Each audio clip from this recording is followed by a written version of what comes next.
అసలు మనుషులు రోజు రోజుకి ఎంత వికృతంగా విచక్షణ కోల్పోయి ప్రవర్తిస్తున్నారని చెప్పేదానికి ఈరోజు కోయంబత్తూరులో జరిగిన సంఘటనే ప్రత్యక్ష సాక్ష్యం అన్నమాట. Turning our attention to Coimbatore.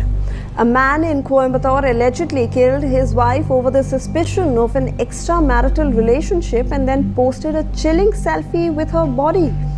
The accused, Bala Murugan from Tirunelveli, had been married to Shripriya and the couple had 3 children. నా భార్యని కర్కశంగా వేట కొడవలతో నరికి ఆ డెడ్ బాడీ పక్కన ఉంటుండగా దాంతో సెల్ఫీ తీసుకొని ఒక ఫోన్లో వాట్సాప్ స్టేటస్ అయితే పెట్టుకున్నాడు. ఈ స్టేటస్లో ఈయన రాసింది ఏంటి అంటే, చేసే ప్రతి పనికి కూడా ఒక మూల్యం చెల్లించక తప్పదు, నువ్వు చేసిన పనికి ఇదే ఈ రోజు నీకు చెల్లించిన మూల్యం అని చెప్పి అర్థం వచ్చే విధంగా వాట్సాప్లో స్టేటస్ పెట్టాడు అనమాట.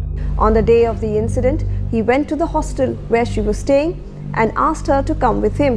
When she refused, an argument broke out and